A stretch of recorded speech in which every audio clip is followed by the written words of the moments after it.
everybody. Welcome to Ruskin in Walkley, a talk by Dr Marcus Waithe. The Ruskin in Walkley is a Walkley History is Here talk, and it's also jointly programmed by Ruskin in Sheffield. And I just wanted to say a few words about Ruskin in Sheffield because it's a fairly new project funded by the Heritage Lottery Fund, which we just launched recently here. It's basically about rediscovering Ruskin in Sheffield. So we're doing a series of community heritage projects in Walkley, in Stannington, in the Ribblin Valley and in Topley. And they're all things that you're welcome to get involved in. They range from talks to performances. There's an archaeological test pit dig in the grounds of Ruskin House this year. There'll be Ruskin themed events during Walkley Festival. There's research being carried out into the lives of the visitors to St George's Museum. There'll be a pop-up community museum, which is inspired by the diverse nature of the Ruskin collection at the Millennium Gallery. That's just to name but a few events. There are also events going on in those other areas, Topley, Stannington and the Ribblin Valley. So, just before Marcus speaks, a reminder of the next two relevant talks that are happening here. The next Walkley History is taking place on Friday the 13th of March, which is Walkley historians, Reform in a Suburb, the early years of Walkley Reform Club and the people of First Street, which starts at the same time, 7 o'clock. And then on the Friday the 22nd of May, there's a Ruskin in Sheffield talk, which is called Curator and Curatress of the Swans at St George's Museum. That's by Mark Frost, who's also a companion of the Guild of St George, and he'll be talking about Henry and Emily Swan, who are the curators of St George's Museum. Thank you very much. Introduce to Marcus. I'm delighted to see so many of you here this evening. Thank you so much for showing your interest in Ruskin and in Walkley. I'm really touched. I'm delighted to be speaking in a building called Ruskin Hall. That in itself is a rather wonderful thing. So my first slide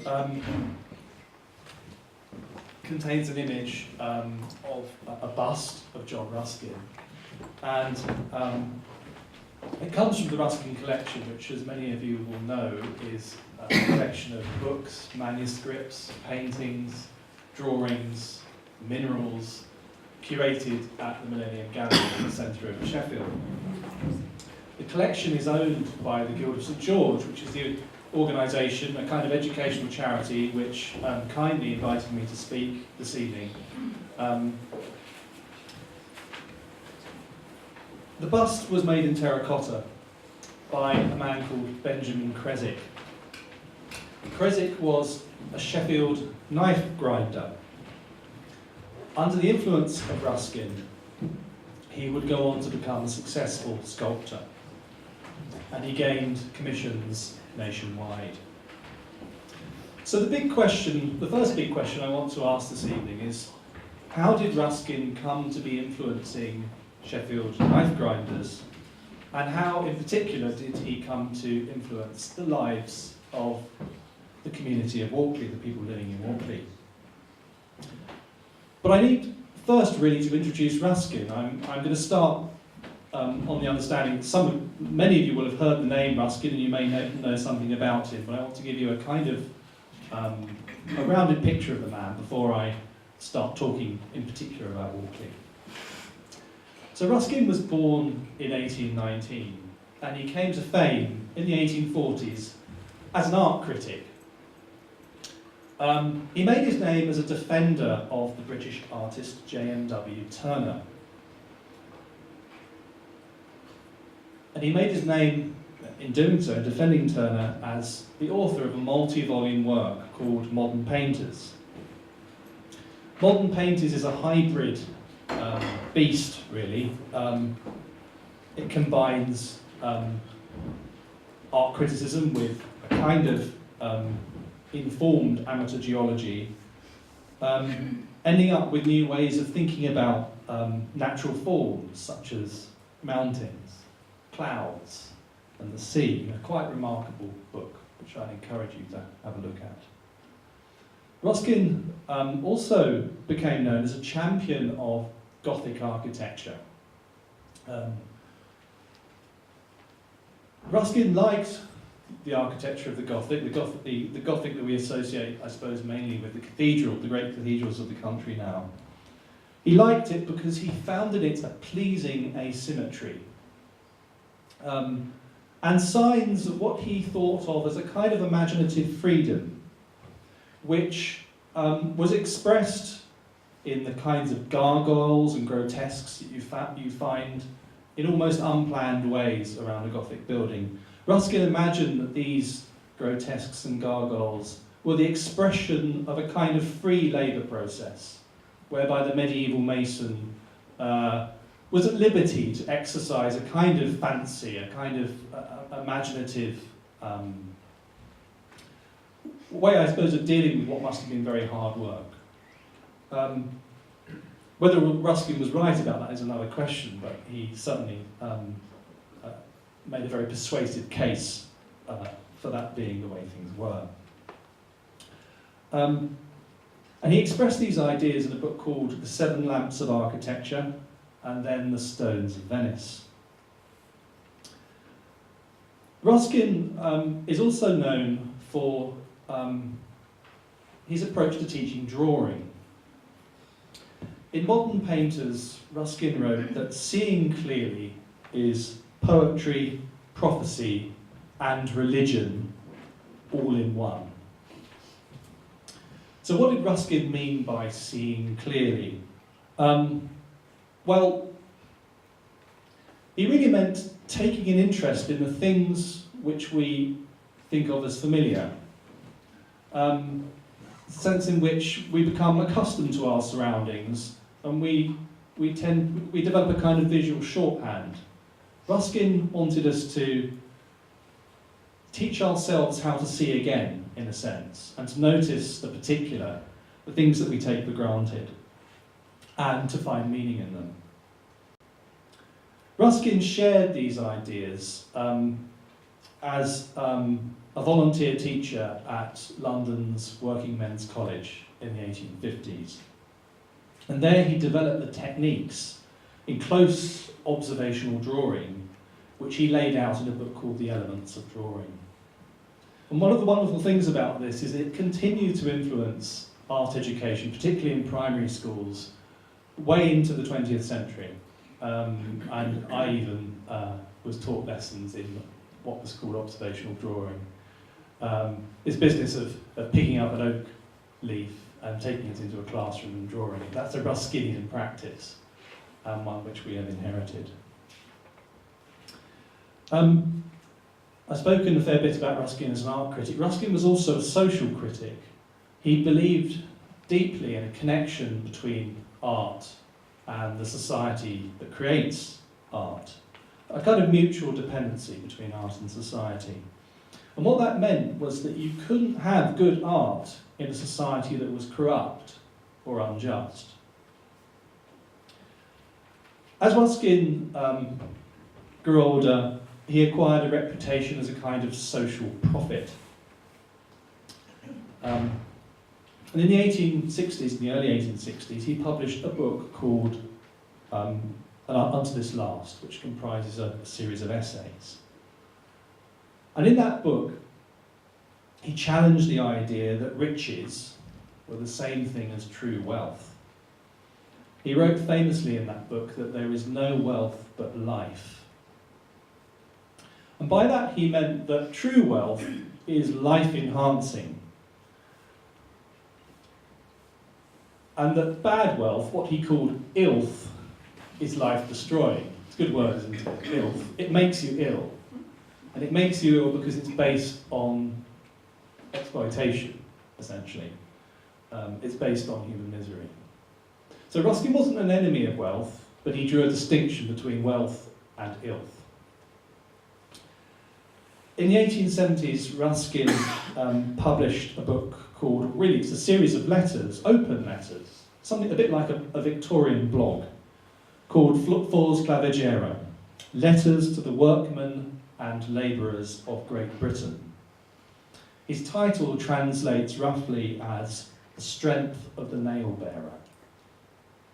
And in that work, he continued the work that he'd begun in the 1850s, that is, engaging the interest of a working class audience.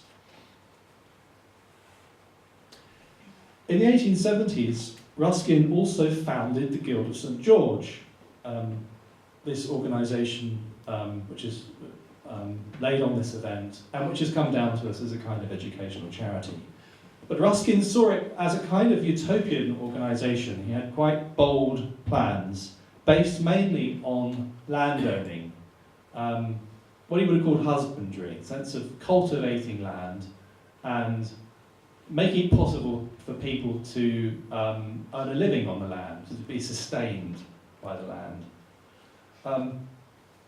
Ruskin explained the Guild's impetus in this way. He wrote that it was about simply the purchase of land in healthy districts and the employment of labourers on the land under the carefulest supervision, I think that means Ruskin's supervision, and with every means of mental instruction. And that's a key theme, this connection between manual labour, which Ruskin regarded as a noble thing, not as a degradation, connection between manual labour on the one hand and mental instruction and intellect, ideas, imagination. He wanted to unify the two. Why the Guild of St George? So, yes, St George is England's patron saint, but it was also, St George was also representative of a kind of social crusade, the dragon-slaying crusade that Ruskin had in mind against Ilth. St George was also an important figure in the iconography of Venice, a city that Ruskin visited many times in his life and which never failed to enchant him. In Venice, Ruskin found a predecessor for England's sea-going empire, as he would have put it, and a warning of the eventual fate of England if it lose sight of values and true wealth. Ruskin wasn't a socialist, but he influenced many people who were, namely the founding members of the Labour Party and members of Clement Attlee's reforming Labour government in 1945. And my colleague Stuart Eagles is at the back of the hall here, has written a book called After Ruskin, which is all about the influence of Ruskin, and I would commend that book to you and encourage you to read it. So my talk this evening is about Ruskin's relationship with Sheffield and with Walkley in particular. Now Ruskin was a South Londoner of Scottish heritage on his father's side. And by 1872 he was living in the Lake District. He never lived in Sheffield, so it's important to, I suppose, appreciate that he is an interested outsider, rather as I am. But Ruskin knew the Yorkshire countryside pretty well. He would pass through it on the way to Scotland with his family. And his interest was heightened by his love of the art of Turner.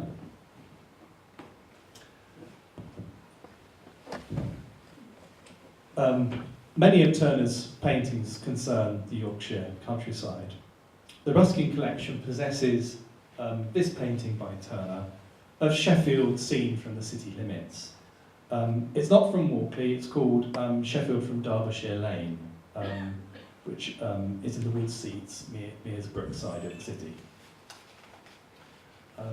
It's rather interesting because of its agricultural, bucolic character. This is not a city of industry, it's set in that beautiful frame that we associate with the city's relationship with the Peak District.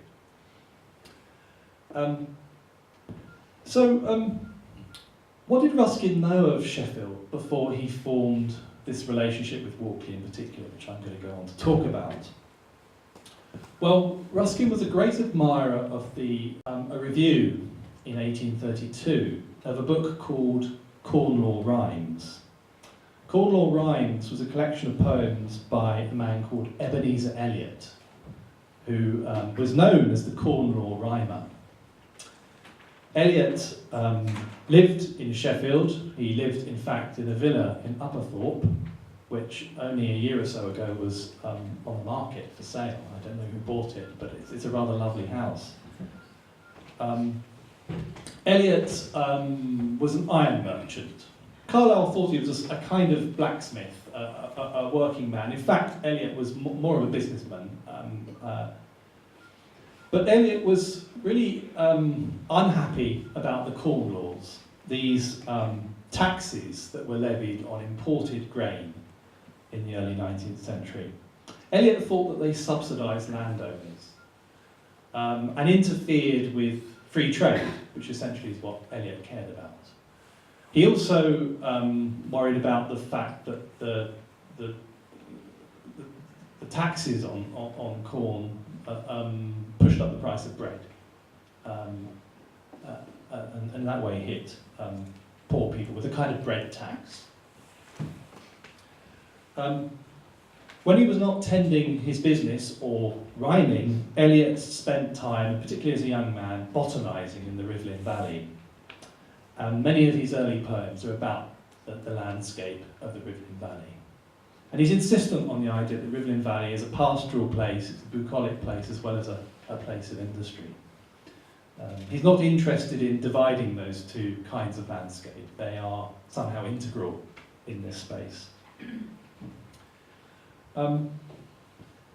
Ruskin's editors, Cook and Wedderburn, followers of Ruskin, they allude to an occasion in 1871 when Ruskin met a refugee from Sheffield's industrial trades. So this is another example, I suppose, of Ruskin thinking about Sheffield before he actually founds the museum I'm going to talk about. So Ruskin's editors tell us that at the very time when Ruskin was working in the Ruskin School at Oxford, he had settled in lodgings across the road from an apprentice lad from Sheffield, far gone in consumption and then almost dying. The poor fellow would pour out his tale of the woes of Sheffield grinders and was too weak to know when to stop. So this is obviously a rather unhappy and sad introduction to the life of this area that Ruskin had before he founded the museum. But worth thinking about. That Ruskin he wasn't all about idealising this area. He did have an awareness of some of the unhappinesses that industrialisation had brought about. So we can be sure that Ruskin knew something about Walkley before he visited. In an 1881 edition of that book, The Seven Lamps of Architecture, that I mentioned earlier, Ruskin referred in a detailed way to the industrial processes local to Walkley. He writes of just the place where they put mill dams or chimneys on the streams above Sheffield for grinding knives or bayonets. And this will be a familiar scene to anyone who has taken those routes through the Rivlin Valley and seen the ruins of mill houses and the old grindstones along the watercourses. So my next question is, why Walkley? Why did Ruskin decide to found a museum in Walkley? Because in 1875, that's just what Ruskin did. He founded St George's Museum, which I'm here to talk about. The museum was established in a pre-existing house, what Ruskin called a cottage, but it was more like a villa. And it was situated on the Walkley hillside that overlooks the Rivlin Valley and the Loxley Valley. This slide shows a contemporary view of the building, a drawing engraved of the building. It came from the It comes from the Sheffield Weekly Telegraph, published in 1884.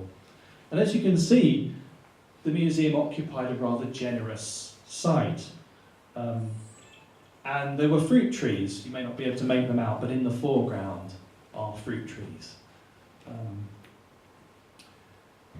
The museum at Walkley contained the origins, as I've said, of the Ruskin collection, now in the Millennium Gallery.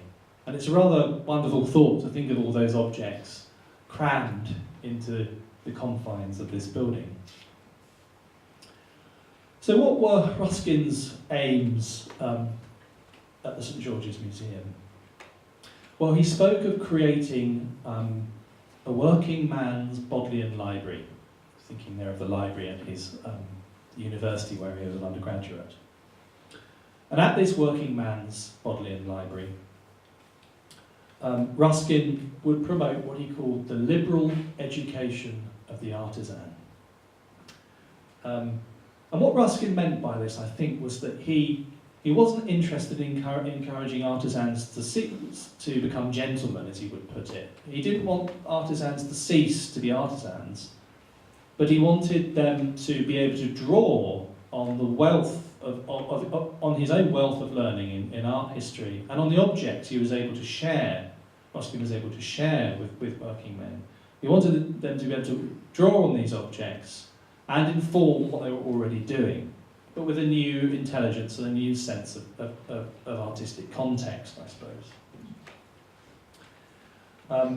So Ruskin believed that the arts and the crafts should not be divorced. And he believed that the handwork should be combined with intellect. So when Ruskin talks about the liberal education of the artisan, I think that's what he's driving at.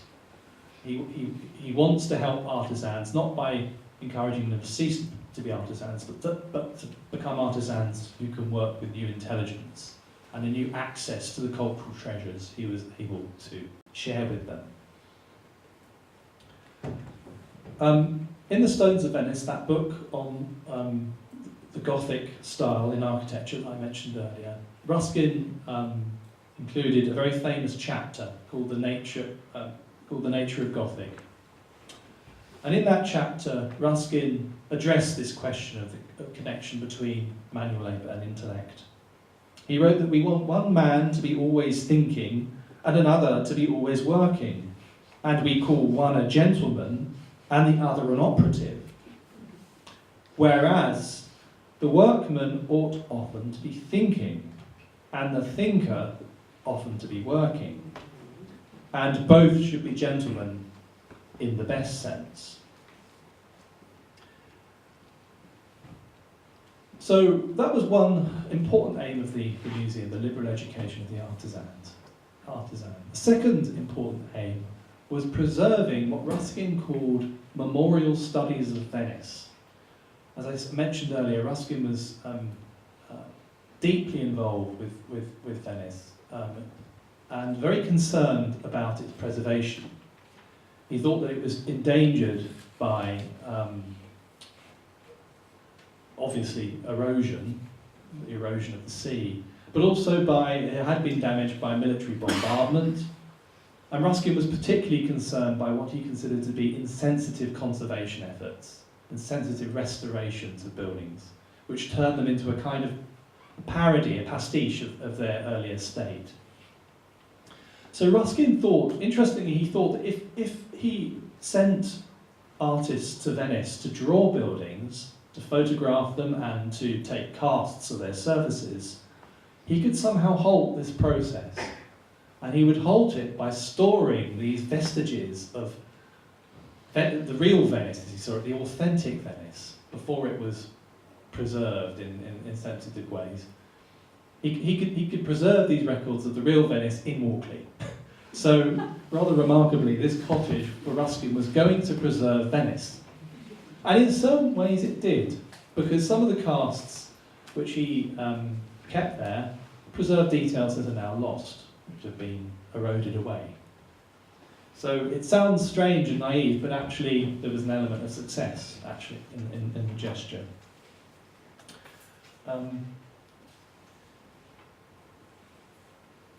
Why did Ruskin choose Walkley as the location of the museum? Well, the main reason, which is a sort of disappointing reason, a circumstantial reason, I suppose, is that Ruskin had a personal connection here. He wasn't thinking of Walkley necessarily as the inevitable place for the museum, but that's how it worked out. When Ruskin was teaching at the Working Men's College in the 1850s, he came into contact with a young man called Henry Swan. Swan had gained a great deal from Ruskin's lessons in drawing, and he later became a pioneer in the field of crystal cube photography. This technique involved mounting two photographic images in a case and using prisms to superimpose them and create a kind of 3D image. I'm very grateful to a man called Andrew Russell, who organised an event at the Victoria and Albert Museum in London in 2011, which showed some examples of Swan's crystal cube photographs. It's unfortunate for Swan that this didn't take off, because it is a rather amazing innovation. But Swan was an innovator, a kind of an inventor, rather than someone who was capable of marketing his work with on a mass level. By 1873, don't know exactly when, Swan had moved to Sheffield, and he was working in Sheffield as a silver engraver. Swan was still in contact with Ruskin, and they were corresponding, and Swan invites Ruskin to visit, and in the course of the correspondence and the visit, the idea forms that Walkley would be an appropriate place for a museum to support the Guild's work. And Ruskin, along the way, offers Swan the curatorship. So Swan leaves off his silver engraving and moves his family into this building and becomes the hospitable curator of St George's Museum. If you'd like to learn more about Swan and also about his wife, Emily, who was also very involved in curating the museum, but also in corresponding with Ruskin, then I'd encourage you to come to the talk by Mark Frost. He'll be talking on that very subject. It's also worth mentioning that the Guild is currently involved in restoring Henry Swan's grave, which is located in Walkley Cemetery. And there are some designs from that work on the table over there, so I'd encourage you to have a look at the end of the evening. Walkley wasn't meant to be unique. In fact, Ruskin planned to found museums in several locations. Industrial towns, but also he later formed plans to build a museum at a place called Bewdley in the Wyre Forest in Worcestershire, where the Guild had been given land. Having said all this, Ruskin spent quite a long time thinking about why Walkley was an appropriate location and why Walkley was special. In some ways this thinking happened after the event, but he took seriously the task of explaining the location once he'd settled on it. Ruskin explained the location in rather bald terms by saying that Sheffield is in Yorkshire. Reason enough. And Yorkshire yet, still in Yorkshire. And Yorkshire yet in the main temper of its inhabitants, Old English, and capable therefore yet of the ideas of honesty and piety by which Old England lived. I think what Ruskin meant by that was that Yorkshire was somehow incubating values which had lapsed elsewhere in modern British society. That somehow something was hanging on here that he valued, and which he hoped to revive. In particular, he valued the tradition of ironworking, which he found in this area, and the wider Yorkshire and Northern English ecclesiastical heritage, which he found in the ruins of the great monastic foundations of the north of England. He explained that Sheffield is within easy reach of beautiful natural scenery and of the best art of English hands at Lincoln, York, Durham, Selby, Fountains, Bolton and Furness. So Ruskin admired these monastic foundations because they seem to represent this combination of handwork, manual labour, with intellectual work. And they seem to, I suppose, represent the best of medieval traditions of craftsmanship. He was particularly interested in fostering work in iron. He explained that English work in iron was the only branch of manufacture in which England could even hope to surpass the skill of other countries. So, given the importance of ironwork and the sense in which there was something to develop there was something that could be profitably advanced, Sheffield was the place to begin. So in that respect, the city's status as a centre of metalwork attracted him. That's my next explanation for why Ruskin chose Walkley is a bit more unexpected. Ruskin was fond of Swiss landscape. And he loved Swiss landscape because he travelled a lot in the country as a child on long coach journeys to Italy. Ruskin liked to think of Walkley as an alpine district.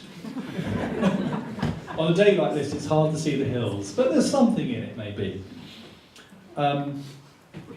Ruskin explained to the companions of the Guild that the mountain home of the museum at Walkley was originally chosen not to keep the collection out of smoke, but expressly to beguile the artisan out of it.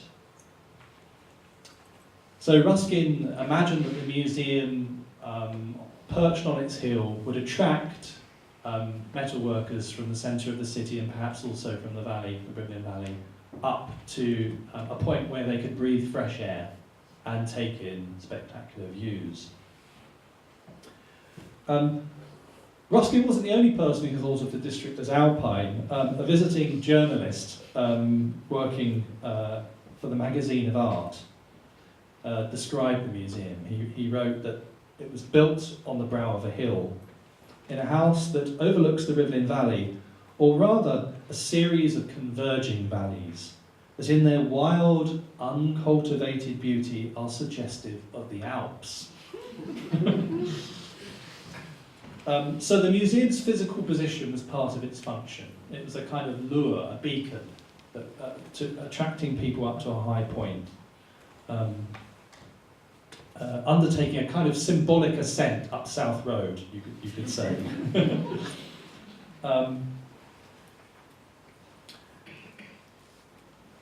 Although Ruskin didn't mention it quite so explicitly, there is another important link between Walkley and his plans for working class education. In a book called The Illustrated Guide to Sheffield and the Surrounding District, which was published in 1879, a man called John Taylor noted the museum's proximity to the district where, through the instrumentality of freehold land societies, so many of the more thrifty artisans have provided themselves with homes on their own freeholds. Probably here people here who know far more about the local history of Walkley than I do. So perhaps you're aware of this process, but for those who don't, freehold land societies were there to provide access not only to a home and to land, but also to the vote, because the qualification to vote was based on land owning criteria. Now these industrial, friendly and freehold land societies have left their mark on the street names of Walkley. On William White's map of 1869, we see their ideals recorded in the names of streets: Freedom Road, Industry Street, Grammar Street, and so on. So these links between the local housing stock and even the street plan of Walkley and the process of democratic enfranchisement made the area fertile territory for a museum aimed at ambitious working people. The museum's original address was on Belhag Road. Now that street name first appeared in the town directories in the 1860s. alongside an entry for Wadsley House, which was occupied by a man called Henry Norton. The district's semi-rural character, and it was semi-rural then, is recorded in the mixed occupations of Norton's neighbours. And the same in a directory, the Directory of the Boroughs of Sheffield. The entry for 1868 is a file cutter, Charles Shelley, a victualler, Joseph Stevenson. By 1875, that was the year when Ruskin purchased his acre of land with a good stone cottage, as he called it. Stevenson had been joined by a basket maker and a farmer.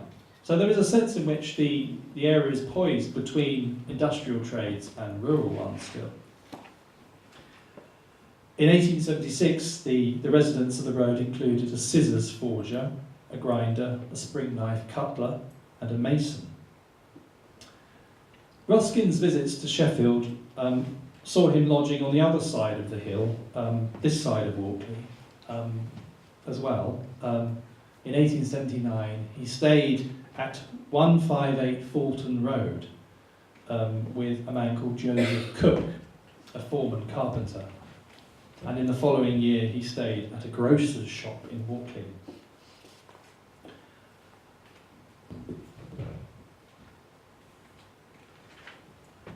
So I've given you a fair bit of information about Ruskin and about his decision to found a museum in Walkley. I now want to sort of move in a way to the second stage of this talk, which is to talk about my work in reconstructing St George's Museum on the web.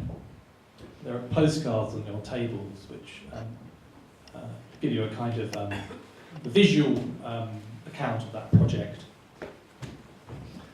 So the origins of my interest in Ruskin's connection to Walkley really date back to when I arrived in Sheffield as a lecturer at the University of Sheffield in 2005. Soon after that, I bought a house in Walkley, very close to the original site of the museum. And this meant that I walked past Ruskin House, which is a building on Bowl Hill Road, every day on my way to work. And it puzzled me. It puzzled me because of the difference between the accounts that I'd read of the museum and this building which I was seeing on Bowl Hill Road. I wondered why this building was called Ruskin House, given that it clearly wasn't, at least by appearance, the same building as that cottage I showed you earlier. And also, I knew that the museum had been on Bowl Road, whereas this building was on Bowl Hill Road.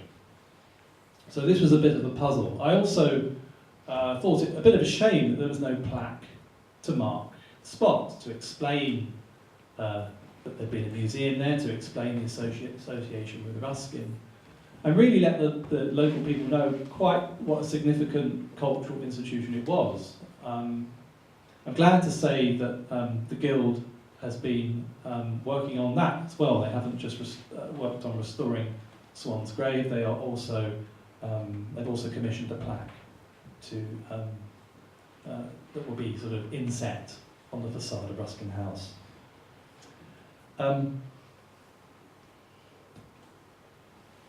This slide shows an old photograph of Ruskin House and a newer one which shows the doorway of Ruskin House. So this was essentially the view I was seeing as I made my way to work along Bowl Hill Road. This slide shows the land registry map for Ruskin House as it is today. And you can see here that Belhag Road runs higher up through the centre of this slide, and that there is a property blocking the access between Ruskin House and Belhag Road. So clearly something had happened. Land had been sold off. But I hadn't quite yet worked out the connection between Ruskin House and the old cottage. So I'm going to tell you a bit more about that.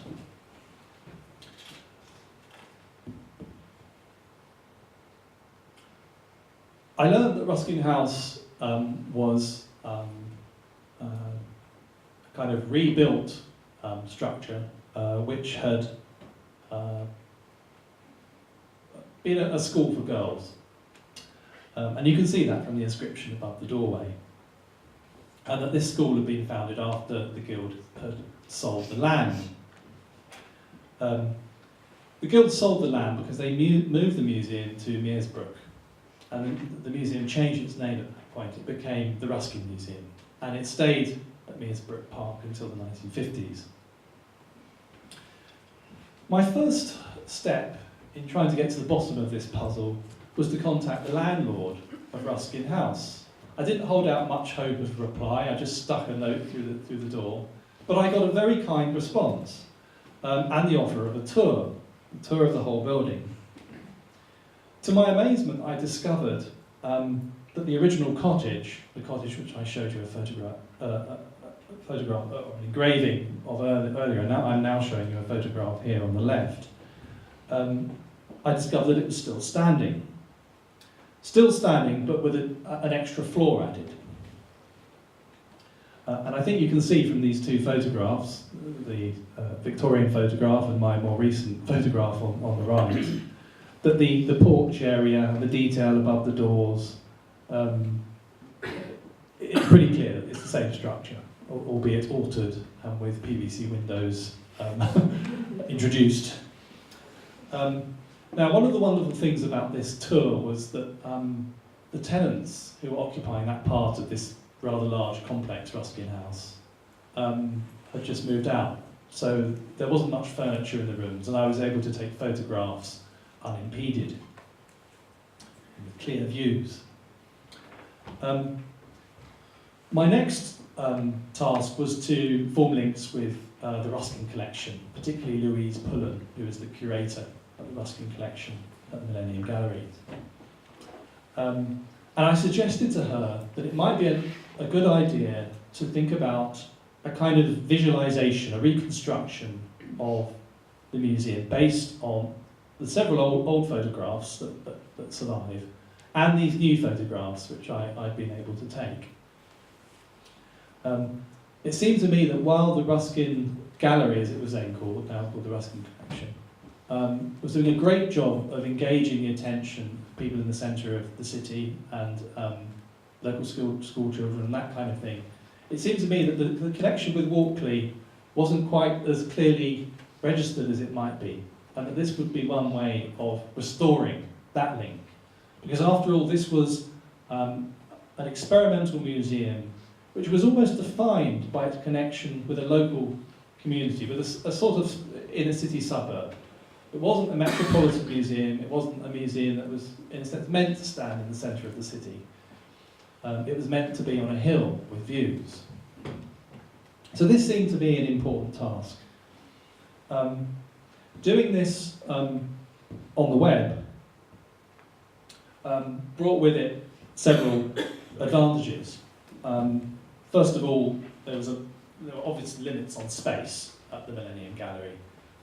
It wasn't possible to do this physically for spatial reasons, but also because modern museum standards meant you can't store precious objects in some of the old furniture that was used for the museum originally.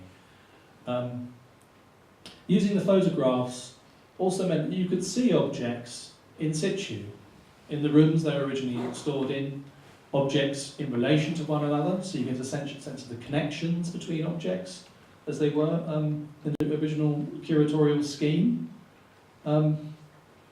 You get the sense of a whole system of display, I suppose, in those old photographs.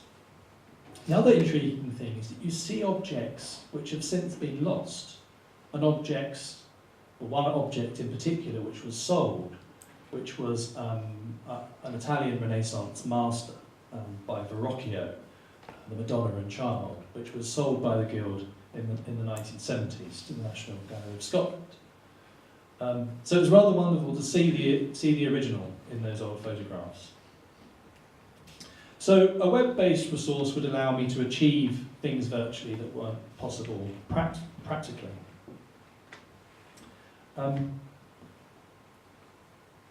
The resulting project was launched with help from the Sheffield University Humanities Research Institute and with permission from the Guild of St George. And I should say that the curator, Louise Pullen, at Ruskin, the Ruskin collection, played a crucial role because she helped me identify some of the objects in the old photographs. Even the shape of the frame sometimes could tell you a great deal about what that object was. So this slide shows you a still of the website homepage. I'm going to show you a few images from the website. They're all stills because I didn't want to be worrying about the internet connection. So they are interactive pages, but obviously they'll be still for these purposes. So the idea of the website is to offer you a kind of walk through a series of interiors. And you can use the cursor to move this red hotspot, it's called, around various parts of the images. And when you click on a part of the image, up comes a page of text and sometimes some more photographs explaining what I've learned about that part of the building. So in this case, as you can see, the red hotspot is hovering over the old image of the porch, and below a thumbnail image of the porch, as it is now, comes up. So I was very interested in this comparative process, I suppose, trying to sort of unlock the continuities between Walkley past and present.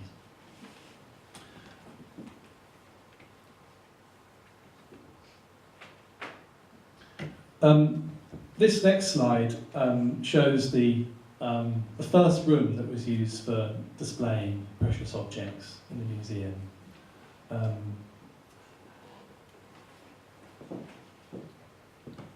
The central image here caused me a lot of problems. It caused me a lot of problems because it was lost. It's the central image in this photograph, and I wanted it to be, in a sense, a straightforward click. You know, you click on it and up comes some information. The wonderful thing about going through these photographs and trying to connect objects to the objects as they are now in the Ruskin collection was, I suppose it was a sort of discipline that came with it. And what happened, I'm delighted to say, is that this work, the central work, William Morse's Shipwreck, was discovered in the store of the Graves Gallery a little later. I won't say it was discovered because I was interested in it, but I think there was a sense in which its discovery linked up nicely with this process of trying to reconnect with the collection as it was, rather than as it is now.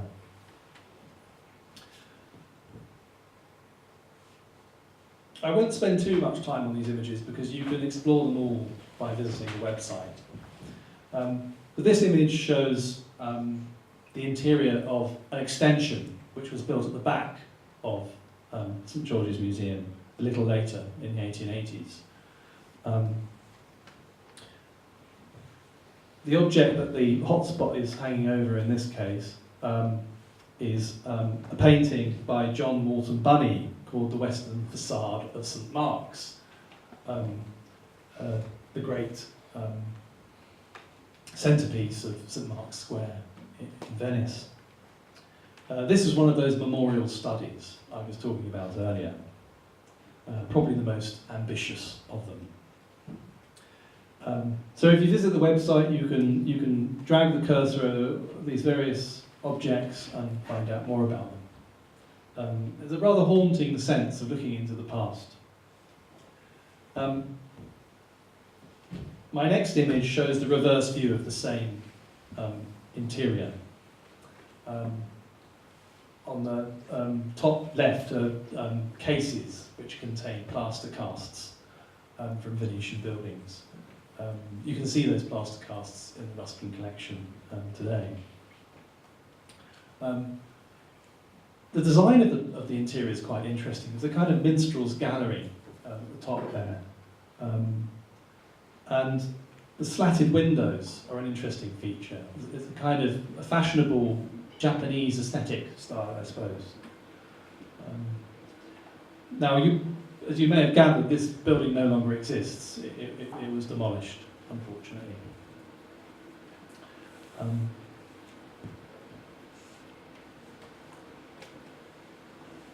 So in the course of my tour of the original cottage building, I took quite a lot of photographs. These seem like rather nondescript photographs in a way, but once you know the history of the interior, they suddenly become much more interesting. I was delighted to discover what seemed to me an original mantelpiece in one of the rooms, one of the upstairs rooms on the top left. It's very similar to the mantelpiece in that first photograph that I showed you of the museum interior. The image below it is a picture of the stairwell, which in a sense is a way of telling you that the design of the cottage is a familiar one, a familiar 19th century cottage design with rooms coming off immediately from a stairwell. On the left is the kitchen, where Swan and his family presumably cooked. It must have been very cramped. Central image is an image of the cellar, which drew my attention really because of all the rooms, it seemed the one that had changed least. It seems to be lime wash flaking off the walls there, so it hasn't had any modern makeover. And in that respect, it's rather wonderful to think that Swan had been down there, presumably storing things down there. The two images on the right are a downstairs room, the chimney breast, and a window looking out which has some panelling, which may well be original. It's a bit hard to say whether it's panelling that was introduced when Ruskin House was developed or whether it was original. There are no images of that area of the house from the early days of the museum. One of the aspects of the museum that I was keen to draw attention to were its views. I've already mentioned the importance of this symbolic ascent through Walkley. Ruskin's sense that part of the museum's function, and even its content, were the views available from it. Now you don't really get the a full sense of the view unless you're able to enter the building and climb to the first floor, which I was able to do on this occasion, so I took some photographs.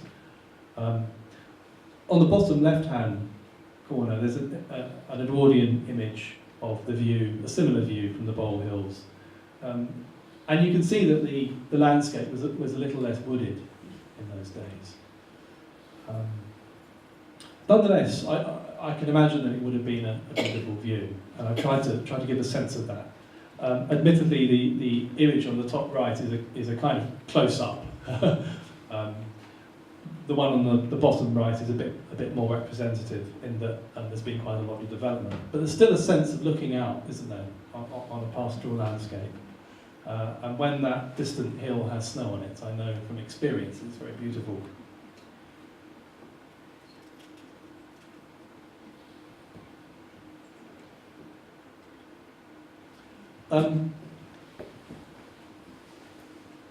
In the course of putting the website together, I also became interested in some of the buildings close by. It seemed important to give a sense of the built context of the museum.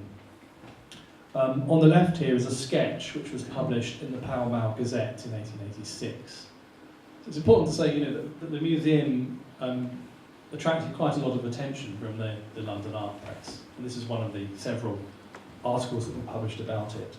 It shows what are called, in the caption, students' cottages. And these were buildings used by students who came from further afield and who needed to be boarded as a result. I'm guessing here, but I think that's the site of the Walkley Cottage pub. Now, Bowl Hill Road is clearly much more built up than it once was. So it's helpful to be reminded of its rural character. At the time, Bowl Hill Primary School wasn't built opposite this site of the museum until 1896. And close by was an old manor house called Walkley Hall. The Sheffield Local Studies Library has some information on that building, and I'm informed that it was probably built by William Rawson in 1600. It was demolished, I think, unfortunately, great shame, in 1926, and it made way for the present housing on Heavygate Road.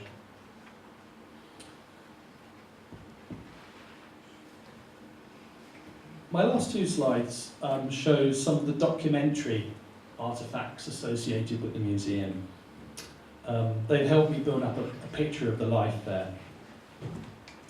One of the most important resources is a cache of letters between Ruskin and Henry Swan and Emily Swan. They made their way to the Rosenbach Museum and Library in Philadelphia. So unfortunately you have to go some way in order to read these letters. I thought it would be helpful to reproduce some examples of them here. They were sent between Swan and Ruskin between 1875 and 1883. There are a number of letters before those dates, but that's the intense period. On the left is a letter from the 12th of October 1875, and in it Ruskin reports having signed the deed of sale on purchasing the property. And he sketches the shape of the land and writes that I did not remember it grew narrow behind like that. And that's actually rather typical actually of Ruskin's relationship with the enterprise. He's interested and he's committed, but he's also distant. Ruskin had a lot of different projects and he's relying on people on the spot, in this case Swan, to send him information. Which is good for me because it means that a lot of things are explained by letter, which otherwise perhaps wouldn't be recorded. On the right is a letter dated the 4th of October 1877, in which Ruskin sketches a design for a possible extension of the museum. He describes it as a 2-storey gallery with skylight on top storey, entered like a barn by external staircase to the top storey, and well warmed above and below. Very important that it should be warm, evidently. So the sketch is at the bottom left there. And the interesting thing about that is it's rather similar to the design as I can make it out from those photographs of the extension that was built in the 1880s. I don't know whether there was an external staircase serving that gallery, that minstrel's gallery, which I pointed out, but it seems quite likely given Ruskin's mention of it here.